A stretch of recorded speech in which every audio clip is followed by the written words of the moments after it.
My name is Wael. I'm a postdoctoral researcher at the SETI Institute, and I work on the refurbishment and the science output of the Allen Telescope Array. I originally come from Lebanon, and I did my PhD in Australia, in Melbourne at the Swinburne University of Technology, studying fast radio bursts and radio astronomy. My name is Sara Schultz. I'm a research assistant here at the Allen Telescope Array, specifically research assistant to Alex Pollack, who's the director of the site, and I've been here for about 2 years. I'm Alexander Pollack. I'm the manager for the Hat Creek Radio Observatory, and my background is electrical engineering. So I did my undergrad degree in Germany in automation and electrical engineering, and then I moved to the UK to do a PhD in radio astronomy instrumentation in Oxford. And that was the first time I got involved into radio astronomy and radio telescopes and all of the technologies involved with running a receiver system in an observatory. What is the ATA? That is a very good question. The ATA is a 42 radio telescope array. It's unique because it is the only radio telescope ever built specifically for SETI, and it also has a very unique design. Its feeds are the only feeds of its kind, a log periodic design. A lot of other radio telescopes use what are called feed horns. And those feeds actually, even though they're kind of a 20-year-old design, have remained cutting edge, which is really exciting and allows us to continue to remain on the cutting edge of science and make it a competitive instrument. I arrived here on site literally before COVID happened. I was supposed to be visiting the site for a few days, maybe to a week or two, and everyone knows what happened in March 2020. And then I thought okay, I've never lived in the US, and I live here, I work, and then I guess COVID happened and we were trapped in an observatory. Having said all of that, I walked into the Allen Telescope Array site without really knowing what the status of the instrument was. The ATA is hosted on the Hat Creek Radio Observatory. The observatory has been around for quite some time. It has been around maybe since the 60s, since the golden days of radio astronomy. Back in the day, it was a bit, let's say, in a non-stable position. The telescope was not working as intended, and there was pretty much a lot of work to be done to get the instrument sort of up and running. There were people before, and people tell you X doesn't work, Y doesn't work, but not everyone is aware of all of the issues. So the first step was to just get a good overview, what works, what doesn't work. Before becoming an intern here, I actually visited in 2019, and it was wire jungle for sure. And I think a lot of the reason it's just gone is we just replaced a lot of the hardware. With wanting to do things correctly, it's always a fight against faster. And I think that's kind of a problem that has been in the past, is it wasn't done so methodically. When they initially kind of came up with the project, they tried to push the boundaries of what is possible. So they used the most broadband equipment, they built everything from scratch. And the main problem was they went for performance and bandwidth, but they didn't consider that kind of the reliability could be an issue. So it's always a bit of a difference. Is it kind of an engineering project, or kind of do you address that as a research project? Everywhere in the world, everyone builds multiple prototypes. And what we have here is pretty much the first prototype of that system. So of course it's not perfect, but at that time they built the best they could with the technology. Our team started working pretty much on the instrument back in 2019. We had a generous donation from Franklin Antonio to work on the refurbishment of the Allen Telescope Array feeds. And that included a redesign of some of the feed components to make them more sensitive and to make them more reliable. And we ended up with a design where we all said that this is the design moving forward. And then after that, we constructed more and more feeds that are now actively being put on ATA dishes, pretty much as we speak.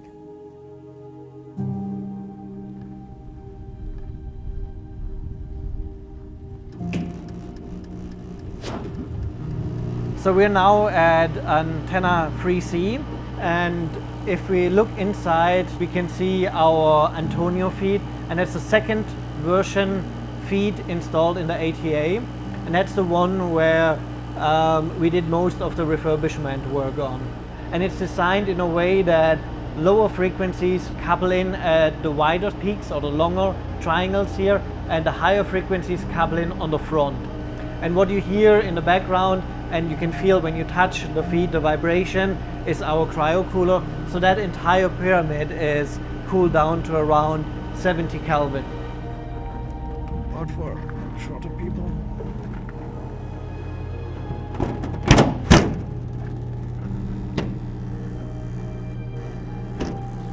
And then we take out the emergency stop so that the antenna can move afterwards. So when Wael starts the next observation, we're good.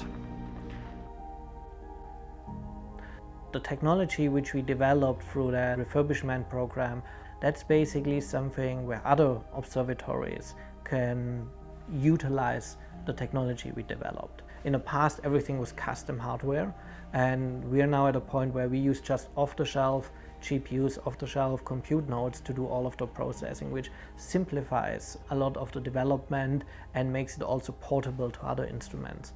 So a lot of the opportunities which we have now, the software, the beamformer, the correlator which we developed, we can use that and port it to the COSMIC project at the VLA, and they can use the same code, they can use basically the same software, the same pipeline which we developed for the ATA, and they can apply it on their instrument.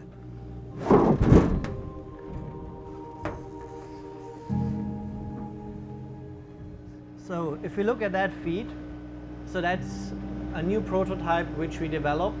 Jonas from Chalmers University in Sweden designed that feed horn over the last 3 years. And the idea was, when we started with the refurbishment program, we wanted to have an alternative, and for the construction and for the design, I asked him if he can design the size in a way that it fits into the existing cryostat which we have and in the existing glass dome, so it will be for us just a drop-in replacement. And he finished that about 3 months ago as part of his PhD thesis, and we installed it on the antenna now, and we use it as part of the 20 antennas that do daily observations.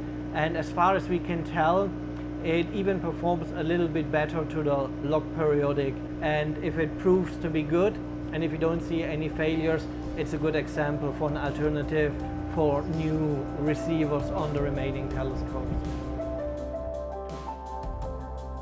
Over the last 20 years, when the ATA was built, people out there in the community know, okay, they know the instrument and they know it never really worked, but what is very important for us is now to show them that this has changed.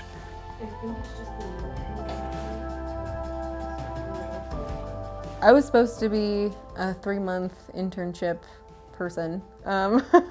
It's given me a really good foundation for where I want to go in the future. And then I think we have a really passionate team that wants things to succeed. This year we actually have some international interns, which is really exciting, just giving us more people to work with our small team, expanding our team. 2 of them are from Germany and 1 of them is from Brazil. They're all working on their bachelor's thesis here, and hopefully they'll contribute to the site with those bachelor theses, or they'll just have a good experience here. Either/both would be great, and I think we're hoping to have more in the future. How does this work? Oh, what did I say earlier? Shocking guys. Yeah, nightmares and sleep. Yeah, no. I would say throughout the last 3 years, I learned a lot. There's never a boring moment in here. I always have an opportunity to learn something new, because it's just such a complicated or complex instrument, and then also the interaction with the team. I learned a lot from them, and I would say that it's definitely a fantastic journey, those 3 years. Well, what keeps me going? I love science. I love technology. I am proud that I am part of a team that is geared to answer humanity's most profound question. I am part of that community. What keeps me going really is making sure that the Allen Telescope Array, which is a telescope that wasn't in its optimal state in the last few years, being sort of upgraded and placed in such a way that it can be utilized by the astronomical community. On a daily basis, really, what keeps me going is operating the telescope, seeing new capabilities coming out of it. Today, for example, I decided to look at a pulsar, a spinning neutron star that emits pulsed emission. And it was the first time that I can actually detect single pulses in the current observing mode that I was utilizing. And so on a daily basis, this is what really keeps me, awake at night, seeing that the instrument is doing what it's supposed to be and what it's engineered to be doing.